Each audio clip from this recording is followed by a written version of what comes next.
Hi விவோஸ், நாளைக்கான வீடியோவில் ககன் பூமி சீரியலில் என்னெல்லாம் நடக்குதுன்றதை பற்றி தான் இந்த வீடியோவில் பார்க்க போகிறோம். வீடியோ பார்த்திங்கன்னா ரொம்பவே பரபரப்பாக போயிட்டுருக்குன்னே சொல்லலாம். நம்ம பூமி எப்படியாவது கேபியை வெளியில் கொண்டு வரணும்னு சொல்கிறதுக்காக நம்ம ககன் கிட்ட என்னென்னமோ நாடகம் ஆடி அவங்க அந்த பணத்தை வாங்கிட்டு கோர்ட்டில் நம்ம பூமி ரொம்பவே சூப்பராக வாதாடுறாங்கன்னே சொல்லலாம். அதை பற்றி தான் இந்த வீடியோக்குள்ளே பார்க்க போகிறோம். வாங்க வீடியோக்குள்ளே போகலாம்.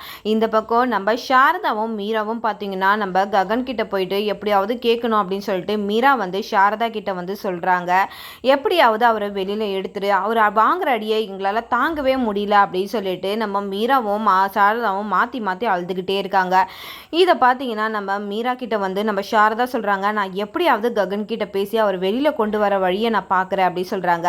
இந்த பக்கமும் நம்ம சாரதாவும் நம்ம பேசிட்டு போயிடுறாங்க. அப்போ தான் நம்ம பூமி சாரதா கிட்ட கேட்குறாங்க, என்ன அத்தை பார்த்தீங்களா அப்படின்றாங்க. பார்த்தம்மா, அவர் ரொம்ப கொடுமைப்படுத்தி வச்சுருக்காங்க, எனக்கு பார்க்கவே ரொம்பவே கஷ்டமாக இருக்குது பூமி அப்படின்னு சொல்லிட்டு நம்ம சாரதா அழுதுகிட்டே இருக்காங்க. நம்ம இதை பற்றி எப்படியாவது நம்ம ககன் மாமா கிட்ட பேசலாம் அப்படின்னு சொல்லிட்டு பூமி இது பண்ணுறாங்க. அப்போ இந்த பக்கம் பார்த்தீங்கன்னா நம்ம செரியை தான் கட்டுறாங்க. செரியும் நம்ம ககன் கிட்ட பேசுறதுக்காக வராங்க. அப்போ தான் நம்ம செரி எல்லாருமே சேர்ந்து மேலே போயிட்டு ககன் கிட்ட போய் பேச போகிறாங்க. அப்போ செரி சொல்கிறாங்க, பெரியம்மா உங்ககிட்ட ஏதோ பேசணுமா அப்படின்னும் போது ககன் உடனே கோவப்பட்டு, அதுதான் இங்கே இருக்காங்கல்ல அம்மாவே சொல்லுவாங்க, நீ எதுக்கு பேசுகிற அப்படின்னு சொல்லிட்டு நம்ம ககன் செரி கிட்ட ரொம்பவே கோவமாக பேசுகிறாங்க. இதை கேட்டுட்டு சாரதாவும், நான் அவருக்காக தான் உங்ககிட்ட பேச வந்தேன், இந்த மாதிரி அவரை எப்படியாவது பெயிலில் எடுத்துடுன்னு சொல்லிட்டு நம்ம ககன் கிட்ட கையெடுத்து கும்பிட்றாங்க. அப்போ நீ அவர் பண்ணதெல்லாம் நினச்சி பார்க்காத, அவர் ஏதோ ஒரு விதத்தில் தப்பு பண்ணிட்டாரு, அவரை மன்னிச்சு அவரை எப்படியாவது காப்பாற்ற, அவர் வயசானவர், அவரை போட்டு அடின்னு அடிக்கிறத என்னால் பார்க்க முடியல ககன் அப்படின்னு சொல்லிட்டு நம்ம சாரதால ஒரு பக்கம் ககன் அவர் சின்ன வயசில் பண்ணது எல்லாத்தையும் நினச்சி பார்க்குறாங்க. கேபி பண்ணதை அதெல்லாம் நம்ம கேபி அவர் மனசார பண்ணலை, எல்லாமே அபூர்வாவில் தான் பண்ணதுன்றது நம்ம ககனுக்கு தெரியாதனால ககன் சின்ன வயசில் ஒரு நிற்கதியாக விட்டு போயிட்டாங்களே அப்படின்னு சொல்லிட்டு மட்டும் தான் நம்ம கேபி மேலே கோவமாக இருக்காங்க. அது மட்டும் உண்மைன்னு தெரிஞ்சதுன்னா கண்டிப்பாக நம்ம கேபியை ககனை ஏற்றுப்பாங்கன்னு தான் நினைக்கிறேன். இந்த பக்கம் நம்ம ககன் சொல்கிறாங்க, என்னாலலாம் அவரை எடுக்கவே முடியாது, அதுவும் யாரை கொலை பண்ணியிருக்காரு, ஷோபா மேடமை கொலை பண்ணியிருக்காரு, அவங்க எவ்வளோ நல்லவங்க, அவங்களே கொலை பண்ணியிருக்காங்க அப்படின்னு சொல்லும் போது ககன், நீ வேணா அதை நம்பலாம், நான் நம்பவே மாட்டேன், அவர் அதுக்கு காரணமாகவே இருக்க மாட்டார் அப்படின்னு சொல்லும் போது என்னால் அதெல்லாம் முடியாது அப்படின்னு சொல்லி நம்ம ககன் சொன்னதுனால நம்ம சாரதா அழுதுகிட்டே போயிடுறாங்க. இந்த பக்கம் ககன் நம்ம பூமியும் நம்ம செரியும் நின்றுக்கிட்டே இருக்காங்க. அப்போ ககன் சொல்கிறாங்க, நீங்கள் மட்டும் எதுக்கு நிற்கிறீங்க, கீழே போங்க அப்படின்றாங்க. உடனே இதை கேட்டுட்டு நம்ம பூமியும் செரியும் வந்துடுறாங்க. உடனே செரி என்ன பண்ணுறதுன்னு தெரியலையே. இப்போ நம்ம பூமி கிட்ட சொல்கிறாங்க, எப்படியாவது வக்கீலை வச்சா 2 லட்ச ரூபா ஆகும், அதுவும் பெரிய லாயரில் 2 லட்ச ரூபா கொடுத்தா மட்டும்தான் அதை பண்ணுவார் அப்படின்னும் போது நம்ம சாரதாவுக்கு ஒன்றுமே புரியல, என்ன பண்ண போகிறோம் அப்படின்னு சொல்லிட்டு ரொம்பவே இது பண்ணுறாங்க. அப்போ பூமி சொல்கிறாங்க, நீ எதுக்கும் கவலைப்படாத, எப்படியாவது அந்த 2 லட்ச ரூபா நான் தயார் பண்ணிடுறேன். பூமி நம்ம செரிக்கிட்ட ரொம்பவே ஆறுதலாக சொல்லி அனுப்புகிறாங்க. இந்த பக்கம் பார்த்தீங்கன்னா நம்ம சாரதாவும் நம்ம பூமி சொன்னதுனால கொஞ்சம் தைரியமாக இருக்காங்க. இந்த பக்கம் நம்ம மீரா போலீஸ் ஸ்டேஷனுக்கு போயிட்டு வந்ததை பார்த்துட்டு நம்ம மீரா கிட்ட கேட்குறாங்க, எங்கே போயிட்டு வர அப்படின்னு சொல்லிட்டு. மீரா பார்த்தீங்கன்னா ரொம்பவே அப்பாவியாக இருக்கிறதுனால அவங்க மிரட்டி கேட்கறதுனால இந்த மாதிரி நான் அவரை போய் பார்த்துட்டு வரேன் அப்படின்னு சொல்லும் போதே நம்ம அபூர்வாவுக்கு ரொம்பவே கோவம் வந்துடுது. கோவம் வந்ததை பார்த்துட்டு எதுக்காக அவரை போய் பார்க்க போனேன் அப்படின்னும் போது அவரை இந்த மாதிரிலாம் அடிக்கிறாங்க, எனக்கு ரொம்ப கஷ்டமாக இருக்குது அப்படின்னு சொல்லும் போது அபூர்வா சொல்கிறாங்க, தப்பு செஞ்சவங்க தண்ணி குடிச்சு தானே ஆகணும், அவர் தப்பு செஞ்சுருக்காரா, அதனால தான் இன்றைக்கி அவருக்கு இந்த நிலமை அப்படின்னு சொல்லிட்டு சொல்லும் போது அப்போ மீரா சொல்கிறாங்க, அப்படிலாம் அவர் பண்ணியிருக்க மாட்டார், எனக்கு தெரியும் அப்படின்னு சொல்லிட்டு எவ்வளோ பேசுகிறாங்க. ஆனால் அதை கேட்கவே இல்லை. அப்போ என்ன எதுக்காக நீ அங்கே போயிட்டு வந்தேன், அவரை எப்படியாவது பெயிலில் எடுக்கணும் அப்படின்னு சொல்லிட்டு தான் நான் போயிட்டு வந்தேன் அப்படின்னு சொல்லிட்டு மீரா சொல்லும் போது இதுக்கு அப்போ நம்ம சாரதா சொன்னதை மீரா அங்கே அப்படியே உளறிடுறாங்க. இதை கேட்டுட்டு நம்ம சாரதாவை ஓங்கிய ஒரு அறையிறாங்க நம்ம அபூர்வா. என்ன பண்ணிட்டு இருக்க, எனக்கு எதிராக இப்படிலாம் பண்ணிக்கிட்டு இருக்கியா அப்படின்றாங்க. உடனே அங்கே இருக்கிற மருதாணி பாட்டி பார்த்தீங்கன்னா வாயை விட்டுறாங்க. ஆமாம், நீ என்ன பண்ணிட்டு இருக்க, நீ போய் இந்த மாதிரிலாம் பெயில் எடுக்கணும்னு நினச்சினா கண்டிப்பாக அபூர்வா மாட்டிப்பால, இதில் அவள் தான் சம்மந்தப்பட்டிருக்கா அப்படின்னு சொல்லிட்டு வாயை விட்டுறாங்க. அப்போ அபூர்வாவுக்கு ஒரே ஷாக் ஆகிடுது. அந்த இடத்துல என்ன பேசுகிற அப்படின்னு தெரிஞ்சு பேசுறியா அப்படின்னு கேட்குறாங்க. உடனே அப்படிலாம் இல்லை, இப்போ அபூர்வா மேலே தானே இந்த கோவம் வந்ததுக்கு, இப்போ அவனை நீ வெளியில் கொண்டு வந்துட்டீங்கன்னா இப்போ அபூர்வா மேலே சந்தேகம் வந்துடும்ல, என்ன காரியம் பண்ணிட்டு இருக்க, இது உங்கள் அண்ணனுக்கு மட்டும் தெரிஞ்சா உன்னை சும்மா விடுவார்னு நினைக்காத அப்படின்றாங்க. இந்த பக்கம் எல்லாரும் பேசிகிட்டு இருக்கும் போது நம்ம பக்கம் அபூர்வா வந்து பார்த்தீங்கன்னா பூமி வரத்தை பார்த்துடுறாங்க. பார்த்துட்டு எதுக்காக நீ இதுக்குள்ளே வந்த அப்படின்னு சொல்லிட்டு கேட்குறாங்க.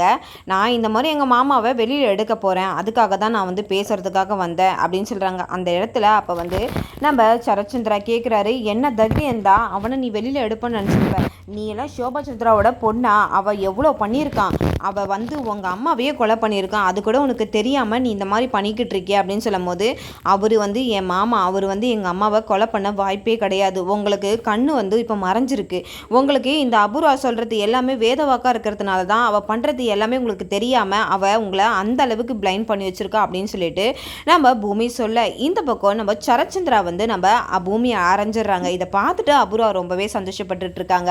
நீ எல்லாம் வந்து என் மனைவியோட பொண்ணுன்னு சொல்கிறதுக்கே எனக்கு வெக்கமாக இருக்குது அப்படின்னு சொல்லிட்டு சொல்கிறாங்க.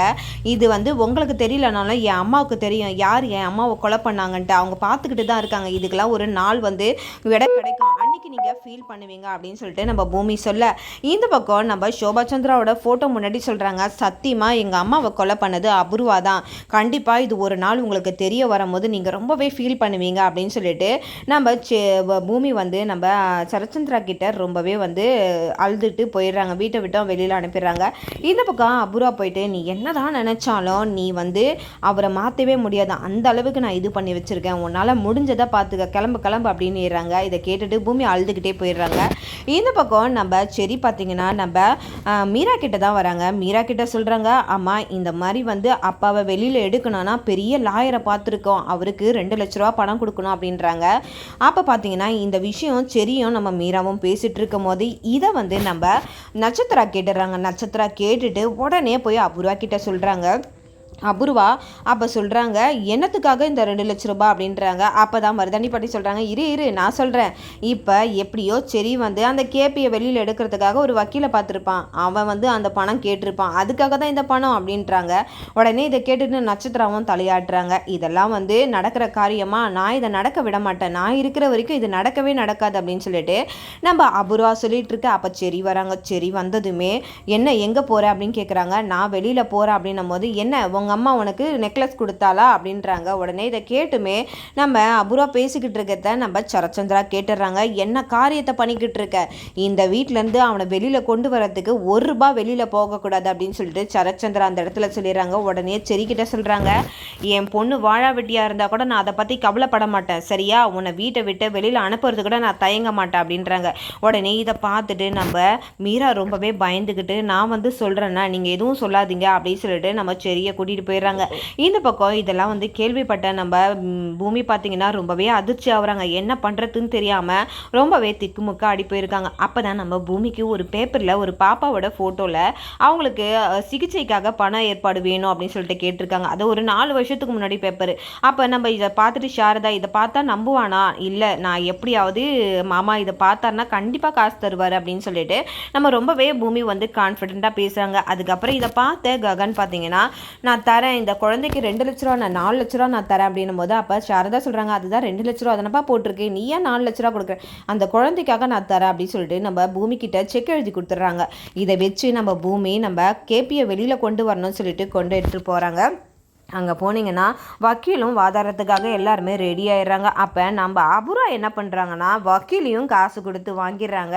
இதை மீறி நீ ஏதாவது பண்ணினா உன் பொண்டாட்டியோட உயிருக்கு ஆபத்துன்னு சொல்லி மிரட்டிடுறாங்க. அதனால வக்கீலுமே வந்து நம்ம கேபிக்கு எதிராக தான் அங்கே வாதாடுறாங்க. இதெல்லாம் பார்த்துட்டு பூமிக்கு ஒன்றுமே புரியல. இதுக்கு மேலே யாரையும் நம்பினா வேலை ஆகாது அப்படின்னு சொல்லிட்டு நான் வந்து எங்கள் மாமாக்காக பேசலாமா அப்படின்னு சொல்லிட்டு ஜட்ஜுக்கிட்ட கேட்குறாங்க. அப்படி எது சொல்கிறதா இருந்தாலும் நீ வந்து இந்த கூண்டில் நின்று சொல்லுமா அப்படின்றாங்க.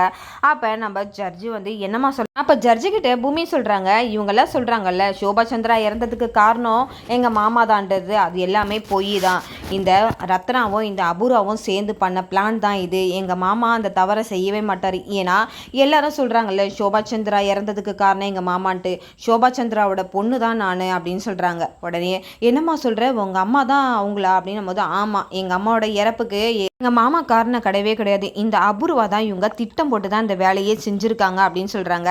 அப்போ அங்கே இருக்கிற ஜட்ஜு முன்னாடி கேட்குறாங்க, எங்கள் மாமா இந்த மாதிரி கொலை பண்ணாங்கன்னு சொல்கிறதுக்கு என்ன ஆதாரத்தோடு இவங்க எல்லாருமே வந்து அரெஸ்ட் பண்ணியிருக்காங்க அப்படின்றாங்க. ஒருவேளை எங்கள் மாமாவுக்கு வந்து இந்த மாதிரி வந்து சாட்சியே இல்லாமல் அரெஸ்ட் பண்ணியிருக்காங்க. அதுவும் இல்லாமல் இந்த ரத்னா வந்து உண்மையை தான் சொல்கிறான்றத என்ன சாட்சியோடு சொல்கிறீங்க?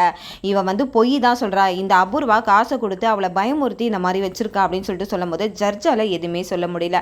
அப்போ நம்ம போலீஸ் அதிகாரிகிட்ட கேட்குறாங்க, இதுக்கான தகுந்த எவிடன்ஸ் யாருமே கொடுக்கலையே, எல்லா எவிடன்ஸுமே வந்து இந்த பொண்ணு சொல்கிற மாதிரி தான் இருக்குது, எதுவுமே தகுந்த ஆதாரமே கிடையாது, கேபிக்கு எதிராக எதுவுமே சாட்சி எதுவுமே கிடையாது, அதனால் நான் கேபிக்கு நான் வந்து பெயில் கொடுக்குறேன் அப்படின்னு சொல்லிட்டு கொடுத்த உடனே எல்லாருமே அதிர்ச்சியாகிறாங்க. இதை கேட்டுட்டு நம்ம அபூர்வா ரொம்பவே அதிர்ச்சியாகிறாங்க. இந்த பக்கம் பார்த்தீங்கன்னா நம்ம கேபியை எப்படியோ போராடி நம்ம பூமி வெளியில் கொண்டு வந்துட்டாங்க. இதுக்கப்புறம் கேபி வந்து அபூர்வாவை என்னெல்லாம் பண்ண போகிறாருன்றத நம்ம பொறுத்திருந்து பார்க்கறதுக்கு முன்னாடி இந்த ரிவ்யூ உங்களுக்கு பிடிச்சிருந்தா மறக்காம உங்களோட கமெண்ட்களை என்னோட கமெண்ட் பாக்ஸில் தெரிவிங்க. வீடியோ பார்த்துட்டு இருக்கவங்க எல்லாருமே என்னோட சேனலுக்கு சப்போர்ட் பண்ணுங்க. தேங்க்யூ.